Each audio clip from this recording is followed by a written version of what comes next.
Hi, S L ടോക്സിലേക്ക് എല്ലാവർക്കും സ്വാഗതം. ഇന്ന് ഞാൻ നിങ്ങളോട് സംസാരിക്കാനായിട്ട് പോകുന്നത് നിങ്ങളുടെ ഹസ്ബൻഡിന് ഒരു എക്സ്ട്രാ അഫെയർ ഉണ്ടെങ്കിൽ, അതായത് അവിഹിതം എന്നൊക്കെ നമ്മൾ പറയാറുണ്ട്. അപ്പോൾ അതുണ്ടെങ്കിൽ നമുക്കിങ്ങനെ മനസ്സിലാക്കാൻ കഴിയുന്നുള്ളതാണ്. ഒരുപാട് ഭാര്യമാർ ഈ ഒരു കാര്യം കൊണ്ട് വിഷമിക്കുന്നുണ്ട്. ഇപ്പോൾ നമ്മളൊന്ന് നോക്കിക്കഴിഞ്ഞാൽ മനസ്സിലാവും, നമ്മുടെ ചുറ്റുമുള്ള ആളുകളിൽ ഒരു 10 പേരെ എടുത്തു കഴിഞ്ഞാൽ 2 പേർക്കെങ്കിലും ഇത്തരത്തിലുള്ള ഒരു എക്സ്ട്രാ അഫെയർ ഉണ്ടാവാറുണ്ട്. വളരെ റെയർ ആണെന്നൊക്കെ നമുക്ക് പറയാൻ പറ്റില്ല, കാരണം മുമ്പൊക്കെ ആണെന്നുണ്ടെങ്കിൽ കുറച്ച് റെയർ ആയിട്ടാണ് നമ്മളിങ്ങനെ കാണുന്നുണ്ടായിരുന്നത്. പക്ഷെ ഇപ്പോൾ എന്ന് പറയുമ്പോൾ ഒട്ടുമിക്ക ആളുകളിലും നമ്മൾ ഈ ഒരു കാര്യം കാണുന്നുണ്ട്, എക്സ്ട്രാ അഫെയർ എന്ന് പറയുന്നത്. അപ്പോൾ ഇത് തെറ്റാണെന്ന് വെച്ച് കഴിഞ്ഞാൽ ചില സാഹചര്യങ്ങളിൽ തെറ്റ് തന്നെയാണ്, എന്നാൽ ചില സാഹചര്യങ്ങളിൽ നോക്കി കഴിയുമ്പോൾ അത് വലിയ തെറ്റില്ലാണ്ട് പോകുന്നുണ്ട്. കൂടുതലും തെറ്റാണ് എന്നുള്ളതാണ് എൻ്റെ അഭിപ്രായം. അപ്പോൾ ഈ ഒരു കാര്യം മനസ്സിലാക്കണമെന്ന് ഒട്ടുമിക്ക ഭാര്യമാരും ആഗ്രഹിക്കുന്നുണ്ട്. എൻ്റെ ഭർത്താവിന് ഒരു എക്സ്ട്രാ അഫെയർ ഉണ്ടോ എന്നുള്ളത് എനിക്കറിയാം. അത് പല തവണയായിട്ട് ചിലപ്പോൾ അവർക്ക് തന്നെ ഫീൽ ചെയ്തിട്ടുണ്ടാവും അങ്ങനെ ഒരു അഫെയർ എൻ്റെ ഭർത്താവിന് ഉണ്ട് എന്നുള്ളത്. എന്നാൽ അത് ഉറപ്പിക്കാനായിട്ട് കുറച്ച് പ്രയാസം ഉണ്ടായിരിക്കും. സോ ഞാൻ ഇന്ന് പറയുന്ന ഈ പോയിന്റ്സ് നിങ്ങൾ മനസ്സിലാക്കുക. ഇതൊന്ന് കേട്ടിട്ട് ഇങ്ങനെയാണോ അവർ ചെയ്യുന്നത് എന്നുള്ളത് നോക്കുക.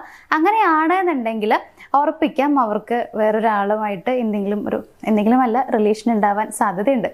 അപ്പം ഇതിലുള്ള ഒന്നാമത്തെ പോയിന്റ് എന്ന് പറയുന്നത് മറ്റൊന്നല്ല, അവരെപ്പോഴും കൂടുതൽ സമയവും മുറ്റത്തൊക്കെ പോയിട്ട് നിൽക്കുന്നുണ്ടായിരിക്കും. അതായത് പുറത്തു പോയിട്ട് ആരും ഇല്ലാത്ത സ്ഥലത്തൊക്കെ പോയി നിൽക്കുന്നുണ്ടായിരിക്കും. അതുപോലെ തന്നെയാണ് നിങ്ങളുമായിട്ടുള്ള ഒരു ഫിസിക്കൽ ഇൻറ്റിമസിക്ക് താല്പര്യം നല്ല രീതിയിൽ കുറഞ്ഞിട്ടുണ്ടാവും. അതേസമയം തന്നെ നിങ്ങളുടെ മുഖത്ത് നോക്കി സംസാരിക്കാനായിട്ട് ഒരു വിമുഖത അവർക്ക് ഫീൽ ചെയ്യുന്നുണ്ടാവും എന്നുള്ളതാണ്. ഈ ഒരു കാര്യം അവർ ചെയ്യുന്നുണ്ടോ നിങ്ങളൊന്ന് ആലോചിച്ച് നോക്കുക, അല്ലെങ്കിൽ ഇനി അങ്ങോട്ട് ശ്രദ്ധിക്കാൻ ശ്രമിക്കുക.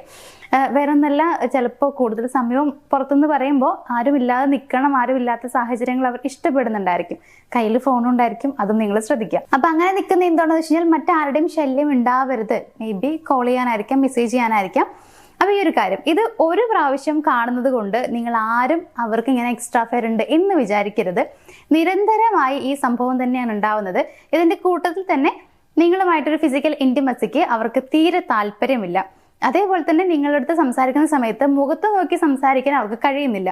നിങ്ങൾ എന്തെങ്കിലും ചോദിക്കുകയാണെങ്കിൽ തന്നെ ഫേസ് ടു ഫേസ് അവർക്ക് ഭയങ്കര ബുദ്ധിമുട്ടായിട്ട് ഫീൽ ചെയ്യാണ് ആ ഒരു കോൺവെർസേഷൻ. അപ്പോൾ ഈ ഒരു കാര്യം ഫീൽ ചെയ്യുന്നുണ്ടോ എന്നുള്ളത് നോക്കുക. ഇനി രണ്ടാമത്തെ ഒരു കാര്യം എന്ന് പറയുന്നത്, കൂടുതൽ സമയം അവർ എന്തായാലും ഒറ്റയ്ക്ക് തന്നെയാവും ഇരിക്കുന്നുണ്ടാവുക. അതിൻ്റെ കൂട്ടത്തിൽ അവർക്ക് എന്തെങ്കിലും ഒരു ഫോൺ കോൾസ് ഒക്കെ വരികയാണെന്നുണ്ടെങ്കിൽ, ഇപ്പോൾ നിങ്ങൾ അടുത്തുണ്ടെങ്കിൽ, അതായത് അവരുടെ ഭാര്യ അടുത്തുണ്ടെങ്കിൽ അവർ സംസാരിക്കുന്നത് വളരെ കുറവായിരിക്കും, മറുപടി പറയുന്നത് വളരെ കുറവായിരിക്കും. ഇങ്ങോട്ട് അവർ സംസാരിക്കുന്നുണ്ടാവും, മീൻസ് ഓപ്പോസിറ്റ് നിൽക്കുന്ന ആള് ഇങ്ങോട്ട് സംസാരിക്കുന്നുണ്ടായിരിക്കും, പക്ഷെ ഇവർ മറുപടി പറയുന്നത് വളരെ കുറവായിരിക്കും എന്നുള്ളതാണ്. അതിൻ്റെ ഒരു റീസൺ എന്ന് പറയുന്നത് നിങ്ങൾ അടുത്തുണ്ട് എന്നുള്ളത് തന്നെയാണ്. പിന്നെ എന്തുകൊണ്ട് ഫോൺ കോൾ എടുത്തു എന്ന് ചോദിക്കുകയാണെന്നുണ്ടെങ്കിൽ, അവർക്കൊരു ഫോൺ കോൾ വരുന്ന സമയത്ത് നിങ്ങൾ അടുത്തുണ്ട്, അപ്പോൾ അവർ കോൾ എടുക്കുന്നില്ലെങ്കിൽ സ്വാഭാവികമായിട്ടും നിങ്ങൾക്ക് സംശയം വരും, എന്താ കോൾ എടുക്കാത്തത്, ഫോൺ തൊട്ടടുത്ത് തന്നെ ഇരിക്കുന്നുണ്ട്, പിന്നെ എന്തുകൊണ്ട് എടുക്കുന്നില്ല. ഇനിയിപ്പോൾ നിങ്ങൾ ആരാ വിളിക്കുന്നതെന്ന് ചോദിച്ചു കഴിഞ്ഞാൽ അവർക്ക് പറയാനുള്ള ആൻസർ ഉണ്ടായിരിക്കില്ല. അതുകൊണ്ട് തന്നെ ആ ഒരു കോൺവെർസേഷൻ ഒഴിവാക്കാൻ വേണ്ടിയിട്ട്, അല്ലെങ്കിൽ ആ ഒരു ചോദ്യം ഒഴിവാക്കാൻ വേണ്ടിയിട്ട് അവർ നിങ്ങളുടെ മുമ്പിൽ നിന്ന് കോൾ അറ്റൻഡ് ചെയ്തിട്ടുണ്ടായിരിക്കും. പക്ഷേ തിരിച്ചെങ്ങനെ അവർക്ക് സംസാരിക്കാൻ പറ്റുക? അവരുടെ അവർ സംസാരിക്കുന്ന ആ ഒരു പേഴ്സൺ, ഓപ്പോസിറ്റ് നിൽക്കുന്ന പേഴ്സൺ ഇവരോട് പറയുന്ന കാര്യങ്ങൾക്ക് ഇവര് റിപ്ലൈ കൊടുക്കുമ്പോൾ അത് തൊട്ടടുത്ത് നിൽക്കുന്ന ആൾക്ക് മനസ്സിലാവും ഏത് രീതിയിലുള്ള ടോക്കാണ്, അതല്ലെങ്കിൽ എങ്ങനെയുള്ള റിലേഷൻ ആണെന്നുള്ളത് മനസ്സിലാക്കാൻ സാധ്യതയുണ്ട്. അതുകൊണ്ട് തന്നെ ആ ഒരു പേടിയൊക്കെ ഉള്ളിലുള്ളതുകൊണ്ട് തന്നെ ഇവർ മിക്കപ്പോഴും ചെയ്യുന്ന കാര്യം എന്ന് പറയുന്നത് കോൾ എടുക്കും, ബട്ട് വലിയ രീതിയിലുള്ള ആൻസർ അല്ലെങ്കിൽ മറുപടി ഒന്നും കൊടുക്കണ്ടായിരിക്കില്ല. ചെറിയ രീതിയിൽ മാത്രമേ സംസാരിക്കുള്ളൂ എന്നുള്ളതാണ്. ഇനി മൂന്നാമത്തെ ഒരു കാര്യം എന്ന് പറയുകയാണെന്നുണ്ടെങ്കിൽ, ഇവരുടെ ജോലിയിൽ ഇവർ ചിലപ്പോൾ ഓവർ ടൈം ഇരിക്കുന്നുണ്ടായിരിക്കും, പക്ഷേ സാലറിയിൽ വലിയ രീതിയിലുള്ള മാറ്റമൊന്നും കാണില്ല എന്നുള്ളതാണ്. ഓവർ ടൈം ഇരിക്കാന്ന് പറയുമ്പോൾ ചിലപ്പോൾ ഇവർ പറയും, എനിക്ക് ഓവർ ഡ്യൂട്ടി ഉണ്ട്, സോ ഞാൻ കുറച്ച് ലേറ്റ് ആയിട്ടേ വരുള്ളൂ എന്നൊക്കെ പറയും. എന്നിട്ട് ഒരു 7 മണിക്കോ 7:30ക്കോ എത്തുന്ന പേഴ്സൺ 10 മണിക്കോ 10:30ക്കോ ഒക്കെ എത്തുന്നുണ്ടാവുള്ളൂ. അപ്പോൾ നിങ്ങൾ ചോദിക്കുമ്പോൾ പറയണ്ടാവുക ഓവർ ടൈം ഡ്യൂട്ടി ഉണ്ട് എന്നുള്ളതായിരിക്കും. പക്ഷേ സാലറി ചെക്ക് ചെയ്യുന്ന സമയത്ത് മുമ്പേ കിട്ടിയിട്ടുണ്ടായിരുന്ന അതേ സാലറി ആയിരിക്കും. സാലറിയിൽ പ്രത്യേകിച്ച് വർധനവൊന്നും ഉണ്ടായിട്ടുണ്ടാവില്ല എന്നുള്ളതാണ്. ഓവർ ടൈം ഡ്യൂട്ടി എടുത്തു കഴിഞ്ഞാൽ സാലറിയിൽ ചെറിയ മാറ്റമെങ്കിലും ഉണ്ടാവുമല്ലോ. ഇനിയിപ്പോൾ അങ്ങനെയല്ല എന്നുണ്ടെങ്കിൽ നമുക്ക് ഇന്നത്തെ ആ ഒരു ജോബ് കംപ്ലീറ്റ് ആയി തീർത്തിട്ടേ വരാവൂ എന്നൊക്കെയുള്ള ജോലികളൊക്കെ ഉണ്ടായിരിക്കും. ആ രീതിയിലുള്ളത്, അതായത് ഒരു ദിവസത്തെ ഇത്ര വർക്ക് അത് എന്തായാലും കംപ്ലീറ്റ് ചെയ്യണം, എത്ര ലേറ്റ് ആയാലും കംപ്ലീറ്റ് ചെയ്യണം എന്നുള്ള വർക്കൊക്കെ ആണെന്നുണ്ടെങ്കിൽ ഓക്കെ, അത് എപ്പോഴും അങ്ങനെ തന്നെയാണ്. ജോബ് സ്റ്റാർട്ട് ചെയ്ത് മുതലേ അങ്ങനെ തന്നെയാണെന്നുണ്ടെങ്കിൽ വലിയ പ്രശ്നമില്ല. അങ്ങനെ അല്ലാതെ ചില ദിവസങ്ങളിൽ മാത്രം ഇങ്ങനെ ഓവർ ടൈം ഡ്യൂട്ടി ഉണ്ടെന്ന് പറയുക, ബട്ട് അതിൽ സാലറിയിലുള്ള ഡിഫറൻസ് ഒന്നും കാണുന്നില്ലെങ്കിൽ അവിടെയും ഒന്ന് സംശയിക്കേണ്ടിയിരിക്കുന്നു. അതായത് വേറൊരു അഫെയർ ഉണ്ടാവാനുള്ള സാധ്യത കൂടുതലുണ്ട്. നാലാമത്തെ ഒരു പോയിന്റ് എന്ന് പറയുന്നത് അവരുടെ സ്വന്തം അപ്പിയറൻസിൽ ഒരു മാറ്റമൊക്കെ പെട്ടെന്ന് കാണാൻ പറ്റും. മാറ്റം എന്ന് പറയുമ്പോൾ നല്ല മാറ്റമായിരിക്കും ഉണ്ടാവുക. പെട്ടെന്ന് ആള് ഒരു ഗുഡ് ലുക്കിലേക്കൊക്കെ മാറാൻ നമ്മൾ പറയുമല്ലോ, നല്ല രീതിയിലുള്ള ഒരു ലുക്കിലൊക്കെ ആൾ മാറുന്നുണ്ടാവും. ഡ്രസ്സിങ് ആയാലും കെയറിങ് ആയാലും സ്കിൻ കെയർ കാര്യങ്ങളായാലും നല്ല രീതിയിൽ ഒരു കെയർ ചെയ്യുന്നുണ്ടായിരിക്കും. അതേപോലെ തന്നെ ഫോൺ യൂസ് വളരെ കൂടുതലായിരിക്കും. പാട്ടിനോട് ഭയങ്കരമായിട്ട് ഇഷ്ടം കൂടിയിട്ടുണ്ടായിരിക്കും. കൂടുതൽ സമയവും പാട്ട് കേട്ടിരിക്കുന്നുണ്ടായിരിക്കും. അതേപോലെ നിങ്ങളൊന്ന് ശ്രദ്ധിക്കുക, നിങ്ങൾ ഉറങ്ങിക്കഴിഞ്ഞാൽ അവർ ഫോൺ യൂസ് ചെയ്യുന്നുണ്ടോ എന്നുള്ളത്. നോർമലി കുറേ പേര് അങ്ങനെ കാണാറുണ്ട്, രാത്രി ഫോണൊക്കെ യൂസ് ചെയ്യുന്ന ആളുകളുണ്ട്. അത് റീൽസൊക്കെ കണ്ട് കുറച്ച് നേരം അങ്ങനെ കണ്ട് കിടന്നിട്ട് ഉറങ്ങുന്ന ആളുകളൊക്കെ ഉണ്ട്. ഓക്കെ, പക്ഷെ നിങ്ങൾ ഉറങ്ങി കഴിഞ്ഞിട്ട് കുറേ നേരം കഴിയുമ്പോഴും ഇവർ റീൽസ് ഒന്നും അല്ല കാണുന്നത്, അങ്ങനെ റീൽസിൻ്റെ സൗണ്ടും കാര്യങ്ങളൊന്നും കേൾക്കുന്നില്ല, ബട്ട് ഫോൺ യൂസ് ചെയ്യുന്നുണ്ട്. അപ്പോൾ അങ്ങനെയാണെന്നുണ്ടെങ്കിൽ മേ ബി അത് ഒന്നില്ലെങ്കിൽ ചാറ്റ് ആയിരിക്കാം, അതല്ല എന്നുണ്ടെങ്കിൽ വളരെ പതിഞ്ഞ ശബ്ദത്തിൽ സംസാരിക്കുന്നതോ വിളിക്കുന്നതൊക്കെ ആവാനുള്ള സാധ്യതയുണ്ട്. അപ്പോൾ എങ്ങനെയാണെന്നുള്ളത് നോക്കുക. പാട്ടിനോട് ഇവർക്ക് ഇഷ്ടം വളരെയധികം കൂടിയിട്ടുണ്ടോ എന്നുള്ള കാര്യം നോക്കുക. രാത്രി നിങ്ങൾ ഉറങ്ങുന്നതിന് ശേഷം അവർ ഫോൺ യൂസ് ചെയ്യുന്നത് എങ്ങനെയാണ് എന്നുള്ള കാര്യമൊക്കെ ഒന്ന് ചെക്ക് ചെയ്യാം. ഇനി ഏറ്റവും ലാസ്റ്റത്തെ ഒരു പോയിന്റ് എന്ന് പറയുന്നത് നിങ്ങളുടെ സാന്നിധ്യം, അതായത് ഭാര്യയുടെ സാന്നിധ്യം അവർക്ക് ഒരു വലിയൊരു സുഖപ്രദമായിട്ടൊന്നും തോന്നുന്നുണ്ടാവില്ല.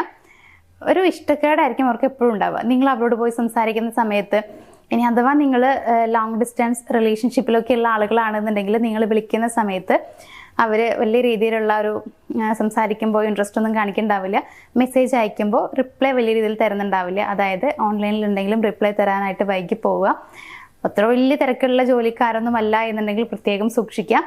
പിന്നെ മനസ്സിലാക്കുക, നമുക്ക് നമ്മളോട് ഇഷ്ടമുള്ള ഒരാളാണെന്നുണ്ടെങ്കിൽ എത്ര തിരക്കുള്ള ജോബാണെന്നുണ്ടെങ്കിലും നമുക്ക് വേണ്ടി ഒരു ചെറിയൊരു മെസ്സേജിന് പോലും സമയം കിട്ടാത്ത ആളുകൾ ഉണ്ടായിരിക്കില്ല.